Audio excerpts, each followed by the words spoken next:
Assalamualaikum warahmatullahi wabarakatuh. Perkenalkan, nama saya Muhammad Nafa Akbaruddin, NPP 07, asal kota Medan, Sumatera Utara. Puji syukur kehadirat Allah Subhanahu wa taala yang telah memberikan kita kesehatan, keselamatan serta kita dapat beribadah sampai sekarang ini. Selawat berangkaikan salam kita hadiahkan junjungan kita Nabi kita Muhammad sallallahu alaihi wasallam yang telah membawa kita dari zaman jahiliyah menuju zaman Islam ya seperti saat ini. Pada kesempatan kali ini izinkanlah saya berpidato yang bertema kepemimpinan. Seorang pemimpin dinilai dari bagaimana dia bersikap dan bertindak dalam kepemimpinannya. Salah satu yang terpenting adalah seorang pemimpin dalam mengambil keputusan dan membuat kebijakan. Efektivitas sebuah kebijakan dan dampak atas kebijakannya tersebut. Kebijakan seringkali berpengaruh terhadap banyak orang dan ruang lingkup serta waktu yang lebih luas. Kesalahan dalam mengambil sebuah keputusan dan membuat kebijakan akan berujung pada kegagalan dan kehancuran suatu program atau bangsa dan negara. Pada masa kita pernah mendengar kepemimpinan Nabi Muhammad SAW. Pada masa 22 tahun beliau sanggup mengangkat derajat bangsa Arab dari bangsa jahiliyah yang dimulai dari kebodohan dan keterbelakangan menjadi bangsa yang terkemuka dan memimpin banyak bangsa di dunia.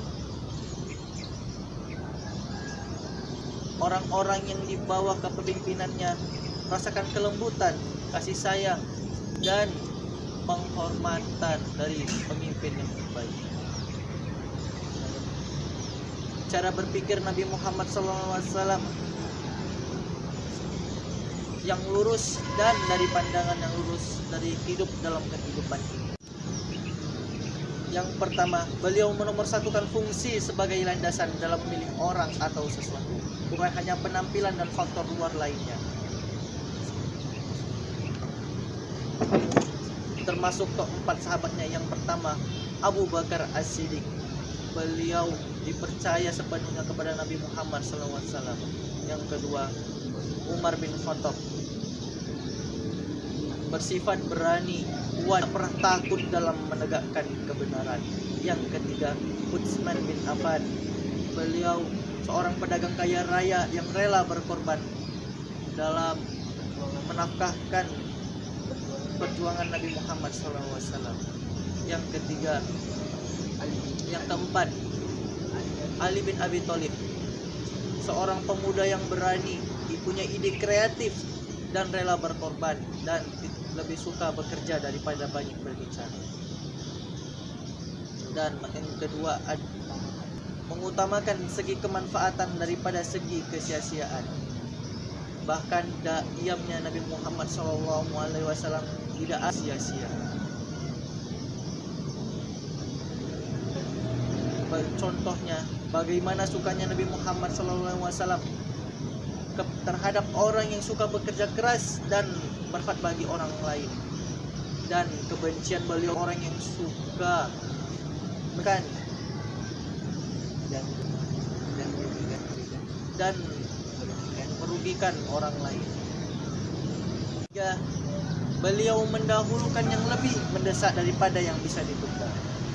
Ketika ada yang bertanya, mana yang harus dipilih? Apakah seorang anak yang sedang dalam bahaya atau meneruskan sholat? Maka beliau menjawab, memilih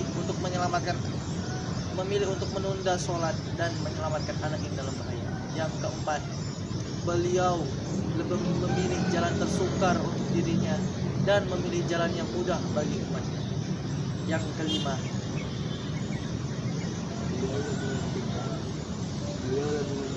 beliau lebih mementingkan orang lain daripada dirinya sendiri. Yang keenam, beliau memilih tujuan akhirat paling utama. Nabi Muhammad SAW memilih tujuan akhirat lebih baik daripada dunia dan seisinya. Pemimpin yang abadi adalah pemimpin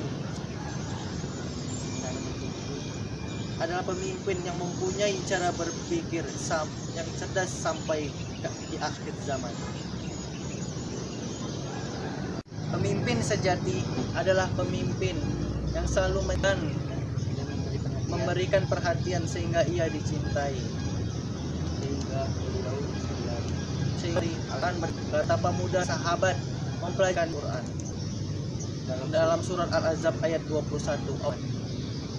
A'udzu billahi minasy rajim. Bismillahirrahmanirrahim. Laqad lakum fi rasulillahi uswatun hasanah. Shadaqallahul azim. Artinya, sesungguhnya adalah bagi kamu dalam diri beliau Rasulullah Sallallahu Alaihi Wasallam suri tauladan. Sifat yang telah Rasulullah SAW berikan, yang pertama adalah sidik atau jujur. Sifat ini ditanamkan pada siapapun, termasuk diri beliau dan sahabatnya, untuk mengutamakan kejujuran. Yang kedua adalah amanah, bisa dipercaya. Sifat ini ditanamkan khusus kepada para sahabatnya, supaya para sahabatnya bisa dapat dipercaya untuk ditugaskan dimanapun. Yang ketiga adalah tabligh atau menyampaikan dengan benar. Rasulullah SAW harus menyampaikan informasi dengan sebenar-benarnya. Yang keempat adalah fatonah atau cerdas. Seorang pemimpin harus mempunyai sifat yang cerdas supaya dapat mengatasi akar permasalahan dalam kehidupan ini. Kesimpulan dari pidato saya yang saya bawakan adalah kita harus mengikuti keempat sifat yang telah Rasul Shallallahu Alaihi Wasallam jelaskan, supaya kita dapat menjadi pemimpin yang adil, bijaksana, dan dapat dipercaya serta cerdas, supaya pada masa kepemimpinan kita dapat berjalan dengan sempurna. Mungkin ini saja yang saya sampaikan, mudah-mudahan bermanfaat bagi kita semua. Burung irian, burung cendrawasih. Cukup sekian dan terima kasih. Bila ada jarum yang patah, mohon jangan simpan di dalam peti. Bila ada kata-kata saya yang salah, mohon maaf 10 jari. Wabillahi taufiq wal hidayah. Assalamualaikum warahmatullahi wabarakatuh.